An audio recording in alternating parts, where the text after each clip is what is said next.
Tonight, we report on who was appointed to the Moses Lake School Board and look at how many Grant County kindergartners are not immunized. What's going on in sports, Bob? Moses Lake Baseball extends its win streak to 14 games in Big 9 League play. Stick around and I'll tell you all about it. Here's a look at our Weather Center forecast. Good to be with you, everybody. Dry and warm across the area overnight tonight and for the next couple of days, but there are changes in the forecast. I'll bring you all the details in just a few moments. I'm Alan Troop. Stay tuned for all of this and much more on iFIBER 1 News. From the iFIBER 1 HD studio here in the heart of the Columbia Basin, this is iFIBER 1 News, your #1 source for local news, sports headlines, and our very own Weather Center forecast covering the entire Columbia Basin. This is iFIBER 1 News, and it starts now.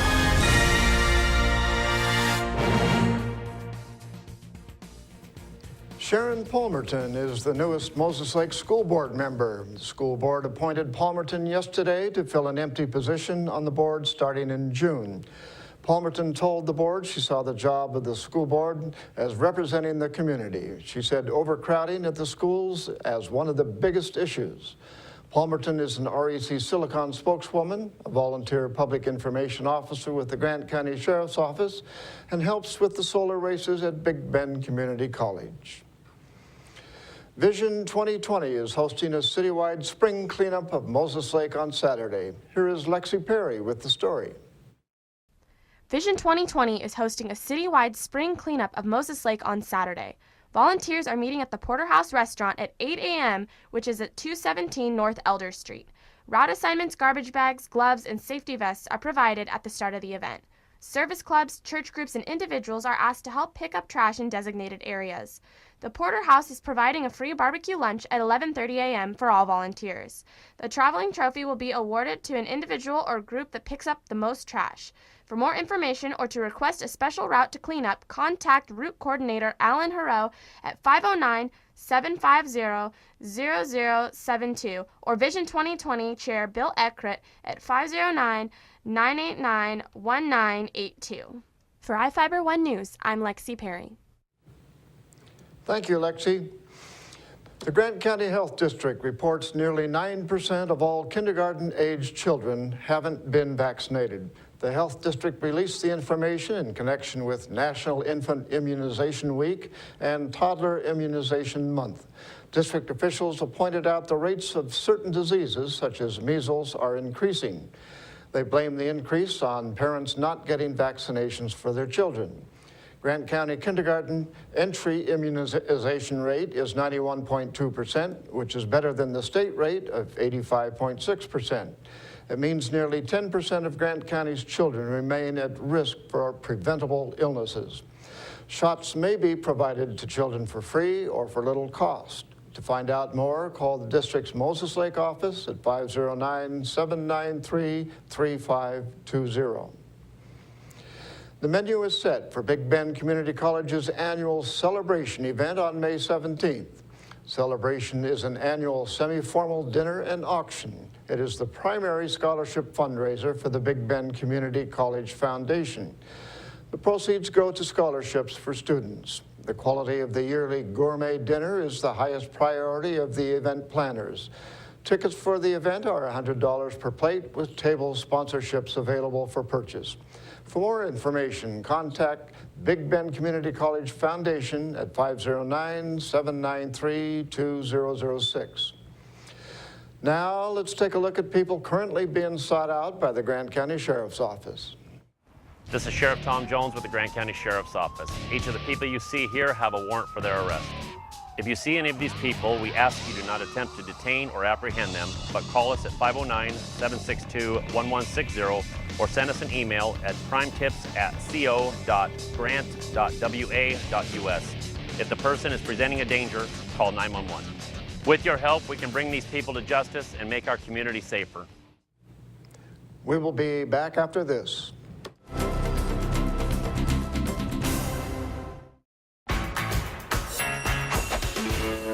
DQ $5 lunch. I'm really into it. One thing I can't decide. Is it chicken strips, fries, and a drink with a free sundae, or do you get a sundae with free chicken strips, fries, and a drink? Trick question. Both answers are correct. Exactly, Sam. It's Fanonomics. Entree, fries, drink, plus a sundae. The $5 lunch, only at your DQ. This is fan food, not fast food. Are you looking to improve your or your child's smile? At Iotti Orthodontics, we make it our mission to make braces more affordable and fun. Our business has proudly served the Columbia Basin for over 20 years, and our new conveniently located state-of-the-art facility offers a relaxing environment full of fun activities for the kids. We accept all types of insurance and have convenient payment plans available. Give us a call for a complimentary evaluation, no referral needed, or check us out on the web and make an appointment online. Hello everybody, good to be with you. I'm Ceci Gutierrez with your local weather report from the One News Weather Center. And it is brought to you by your Clary Toyota dealer. Toyota, let's go places. We begin with a quick look at your headlines. High pressure does remain in control, and so is the case for overnight hours into the next couple of days. Slightly warmer than average temperatures overnight tonight. Dry and warm through this Friday with these temperatures quite a few degrees above normal, even into the mid to lower 80s. But there is a cold front in the forecast promising to put an end to these above normal temperatures. Temperatures topped out across Ephrata in the mid 70s this afternoon, the low registering at 43 and the sunset 808. And across Moses Lake, similar scenario, max temperature 77, the low around 40, and conditions right outside your door. Temperatures in the mid to lower 70s with that wind at around 6 miles per hour out of the east with mostly sunny skies. Quick look at the conditions we are anticipating for this cloud cover to prevail overnight tonight across the coastline and entering much of our state into Oregon, still over inland northwest. Mostly clear skies expected to continue even as we head into this Thursday. Now for Friday, late in the day, conditions begin to deteriorate. Rain begins to enter along the western sections or the coastal areas of our state and into inland northwest. Gray skies with that potential for rain to develop heading into our immediate region. Friday night into Saturday, we are expecting for the temperatures to take quite a drop, but these readings will only head back to more seasonable. So once again, this Thursday afternoon, partly to mostly cloudy skies across the area. Pretty quiet weather and partly to mostly clear along Yakima into Ponderay with readings slightly cooler in the mid 70s as well as across Spokane, Tri-Cities area in the lower 80s. Let's take a closer look across the basin for this Thursday afternoon. Beautiful weather is in store with partly cloudy skies and these temperatures well above normal around the mid to lower 80s. Let's take a look at the extended forecast and especially the weekend. So anticipated with these readings in the mid to upper 60s. Normal temperatures, by the way, for this time of the year. Warm temperatures expected to continue through this Friday. Good to be with you, everybody. This weather segment brought to you by your Clary Toyota dealer. Toyota, let's go places. We'll be right back with sports. Thanks for being with us. It's been called the most inspiring vehicle ever made, boasting a 5-star safety rating and named as a top safety pick.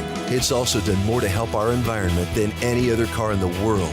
It's Toyota's Prius. Now with your choice of the regular model, the larger Prius V, or the smaller Prius C, saving fuel, reducing harmful CO2 emissions, and offered to you with excellent savings. Toyota's Prius family. Drive one today at any of your Inland Empire Toyota dealers. Toyota. Let's go places. At Moses Lake Community Health Center, we have had the privilege to serve the local community since 1978. What I like about working at this clinic more than any other clinic that I've worked at is the patient care. With the patient care team that we've assembled, it allows us to take care of as many facets of the patient and their family's needs. Please take the opportunity to experience the high-quality care provided at our clinics.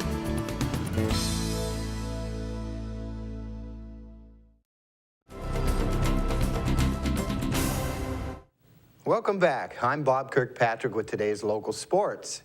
Moses Lake Soccer picked up a much-needed win on the pitch at home last night.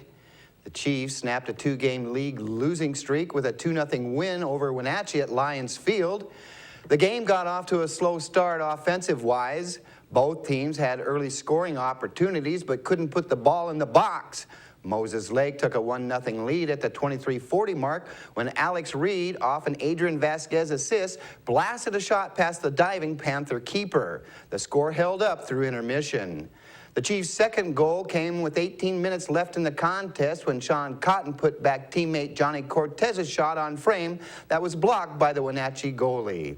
The Panthers appeared to have avoided the shutout on a last-minute goal, but it was negated on an offside call. The win moves Moses Lake to 6-0 and 2 games back of Big 9 leader Sunnyside. Ephrata dropped a 3-2 shootout at home to West Valley Tuesday to fall to 1-6 in CWAC League soccer action.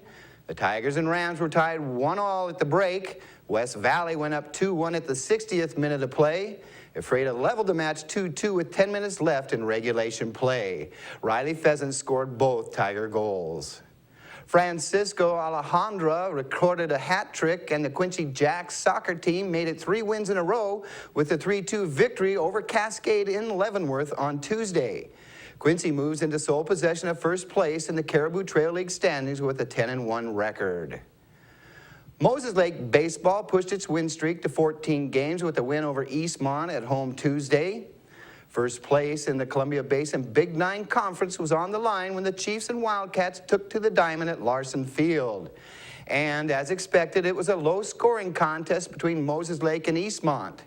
Goose Eggs dotted the scoreboard until a 2-run double by Cole Raymond in the bottom of the third broke the scoreless tie. The Wildcats responded with a run in the top of the fourth to close the gap to 2-1. Moses Lake added an insurance run in the bottom of the sixth to make it 3-1 Chiefs, and then snuffed out a 2-out rally by the Wildcats in the top of the seventh to win it.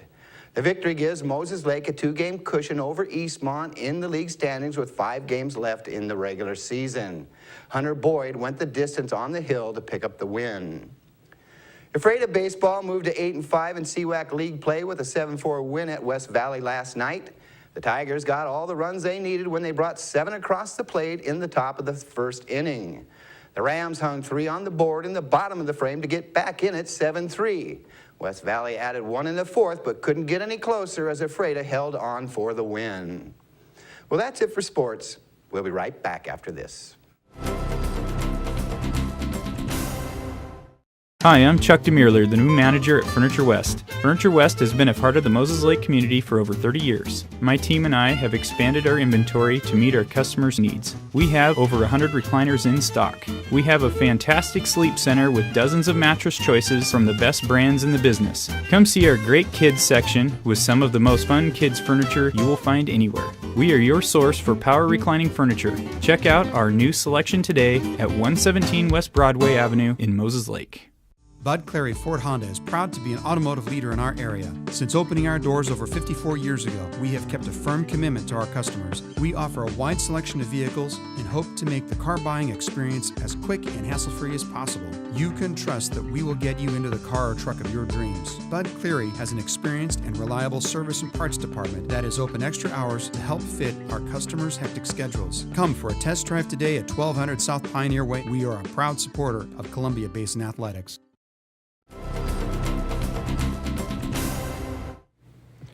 Our spotlight story tonight is about the past of an Ephrata businessman and his connection to the fall of Saigon. Here with the story is Jeff Chu. Today is the 39th anniversary of the fall of Saigon to the Communist People's Army of Vietnam and the Viet Cong. It marks the end of the United States-led Vietnam War on April 30th, 1975.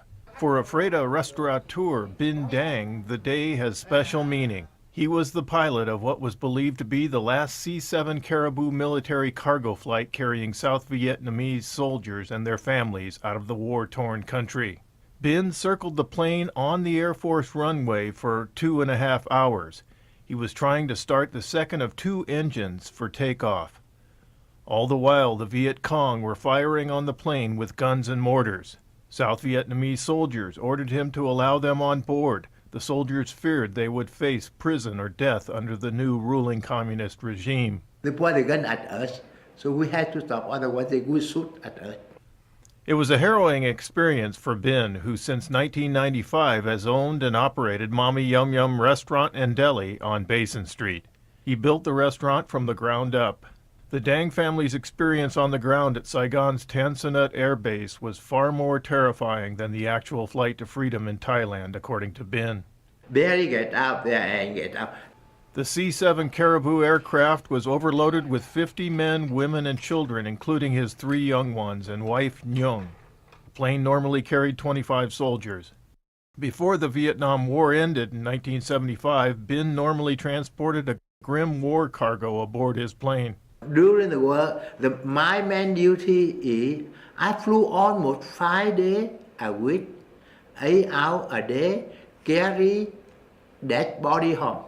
Nhung Dang is known in Ephrata as Mommy Yum Yum, a name given to her by some of the Ephrata children she babysat for 18 years before the restaurant opened. She recalled the scary flight to freedom.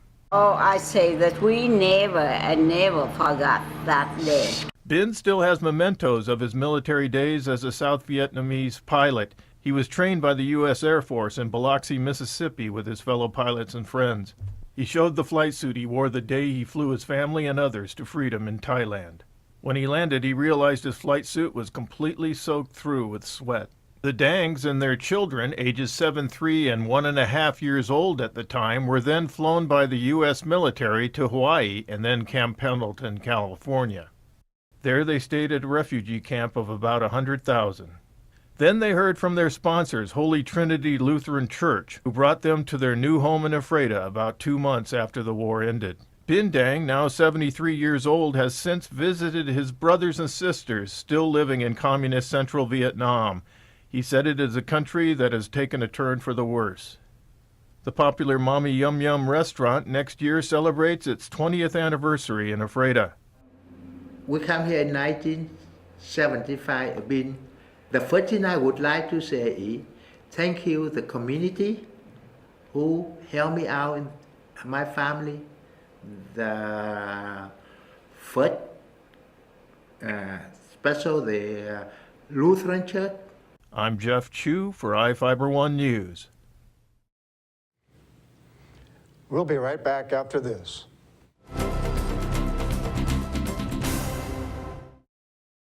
Well, one thing I knew from being a patient myself was that a dental office is a scary place to come to. And so we wanted everything possible to make sure that our office is a comfortable place for our patients to visit.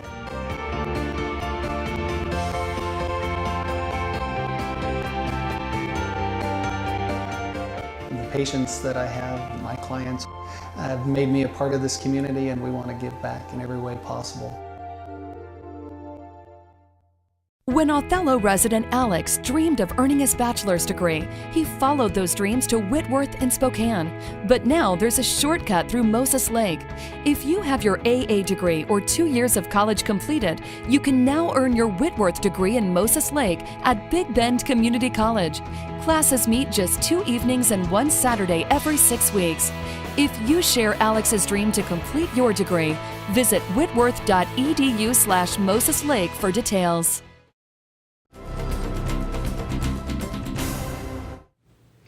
In Northwest news, this barnacle-covered boat turned up along Ocean Shores, Washington earlier this week. And authorities believe it may be from the 2011 Japanese tsunami. If so, it would have traveled 5,000 miles across the Pacific Ocean from Japan.